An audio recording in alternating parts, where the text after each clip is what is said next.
আসসালামু আলাইকুম। সবাই কেমন আছেন? আশা করি সবাই ভালোই আছেন। শেফামণি রান্নাঘরে সবাইকে স্বাগত। আজকে নিয়ে এসেছি এক ভাজি রেসিপি।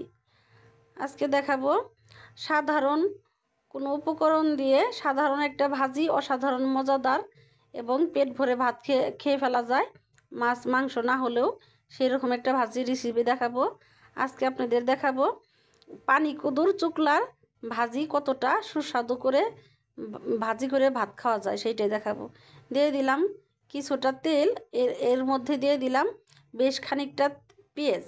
এখানে আমি বড় বড় 3টা পেঁয়াজ নিয়েছি, যেহেতু ভাজিটার মধ্যে পেঁয়াজটা বেশি দিলে ভাজিটা নরম হবে, খেতেও ভালো লাগবে। পেঁয়াজটা দিয়ে নেড়ে চেড়ে আমি দিয়ে দিলাম কদুর চুকলা এবং আমি আলু।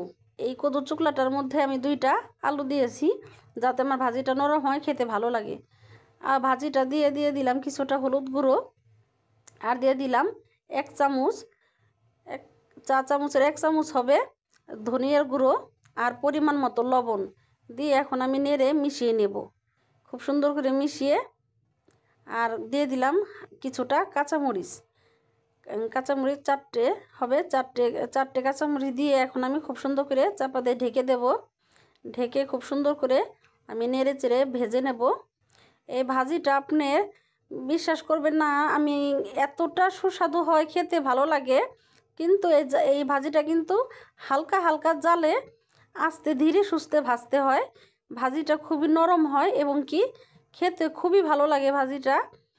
আর এই ভাজিটা কিন্তু দেখা যায় আমরা মানে কদুর চুকলাগুলো ফেলে দিই, না ফেলে দিয়ে এইভাবে আমরা ভাজি করে পেট ভরে ভাত খেয়ে ফেলতে পারি। সবসময় কিন্তু মাছ মাংস ভালো লাগে না, কিছু একটা ভাজি, সব কিছুর ভাজি যদি আমি খাই, কিন্তু এই সমস্ত ভাজিগুলো তো আমি ফেলেই দেব। যদি ফেলে না দিয়ে আমি বুদ্ধি করে এইভাবে ভেজে খাই, আমার খেতেও ভালো লাগলো, আমার জিনিসটা অপচয় হলো না, ফেলে দিতে হলো না। দেখেন আমার ভাজিটা কতটা সুন্দর হয়েছে এবং কি নরমও হয়েছে। এই ভাজিটা কিন্তু খুব সুন্দর করে মানে হালকা জালের মধ্যে ভাজতে হয়। যত সুন্দর হালকা জালে, নিভা নিভা জালে আপনি ভাজবেন, ততটাই কিন্তু ভাজিটা খেতে মজা হবে এবং কি ভাজিটা দেখতেও খুবই সুন্দর হবে।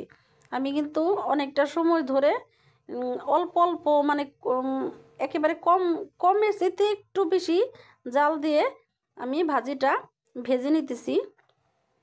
আর এমনভাবে ভাজিটা গলবে, দেখা যাবে ভর্তা হবে না, অথচ আপনার একেবারে চুকলাটা গলে যাবে। কিছুটা আমি ধনেপাতা দিয়ে দিলাম, ভাজিটা যেহেতু আমার শেষ পর্যায়ে। আর এই ভাজিটা দিয়ে অবশ্যই আপনারা বাসায় ভাজিটা করে খেয়ে দেখবেন কতটা মজাদার হয়, না খেলে বুঝতে পারবেন না। সব সময় তো আমরা সিম ভাজি বাজার থেকে কিনে সিম ভাজিটা করি, মানে যেইটা আমার ইউনিক, মানে আমি দেখতেছি এইটা সবজি করে খাওয়া যায়, কিন্তু যে সবজিটা নাকি আমার ফেলে দিতেছি সেই সবজিটা যদি আমি ভাজি করে কাজে লাগাতে পারি, আমার মাছ মাংসর পাশাপাশি একটা সাইড ডিশ হিসেবে রাখতে পারি, আমার সংসারের জন্য কিছুটা আয় হয়ে গেল এবং কি আমি মজা করে ভাতও খেতে পারলাম। দেখবেন কি আপনি সাইড ডিশ হিসেবে রাখলেও তখন আপনার এই ভাজিটা দিয়ে খেতে গেলে আপনার মাছ মাংসর কথা ভুলে যাবেন। এটা আমি গ্যারান্টি দিয়ে বলতে পারি। এইভাবে যদি ভেজে খেতে পারেন অবশ্যই ভাজিটা মজা লাগবে। আমার ভাজিটা কিন্তু অলরেডি ভাজা হয়ে গেছে।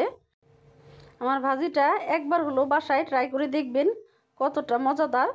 আজকের মতো বিদায় নেব। আমার ভাজির রেসিপিটা যদি একটু ভালো লেগে থাকে অবশ্যই লাইক এবং সাবস্ক্রাইব করে দেবেন। আল্লাহ হাফেজ।